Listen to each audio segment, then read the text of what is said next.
Hi, today is February 15th, 2024, and here are my poems for the day. The first one is poem number 250 for the year, The Right Amount of Close. The original photo wanted to capture the beauty of the snow on the trees. The photo needed to be blown up. It needed to be up close to the tree, but not too close. It needed to be the right amount of close. It is odd that the photo would give a fuck, but it did. Fortunately, someone came along and zoomed in on the photo and blew it up, and as a result, the photo was the right amount of close. Poem number 251, up next. After its debut today on Instagram and Facebook, the photo of the snowy tree will hop a flight to Costa Rica, where it will be wined and dined and treated like an international celebrity. It will fly back with quite a swelled head, and all of its photo friends will notice the change. Eventually, the photo will be humbled again, and its friends will once again invite it to dinner parties, where the photo will judge all of the other guests and the host. Poem number 252, The Photograph.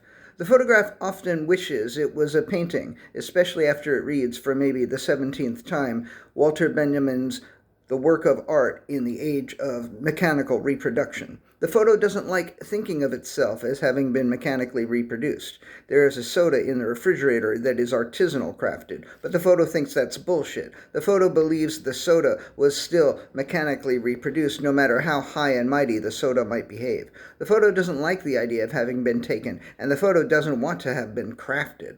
The photo wants to have been painted by hand. It is a shame, really, because it is a lovely photograph that is greatly admired, wined and dined, and invited to parties. But I keep telling the photograph, you can't change the past. You can capture the past, but you can't change it. The photo thinks linear time is bullshit, and maybe that's true, but I don't know what, if anything, I can do for the photograph. Poem number 253, Photograph. Once again, I turn to Wikipedia, and I am told that Ringo Starr and George Harrison began writing the song Photograph on a yacht that Ringo had hired to hang out in during the Cannes Film Festival. Some time later, George slept with Ringo's wife, Maureen, and the marriage ended. Ringo and George remained friends, but they never wrote another song together.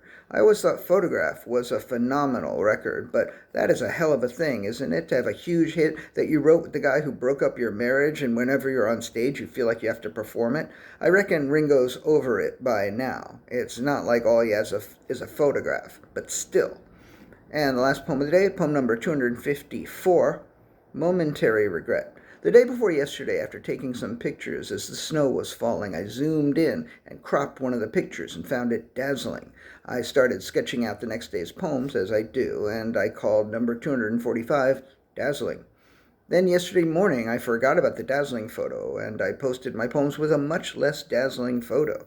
Later yesterday, when I was looking for a photo to post with today's poems, I found the dazzling photo and felt some momentary regret. But I got over it, and I was like, fuck it, I'll post that photo today. It's too dazzling not to post.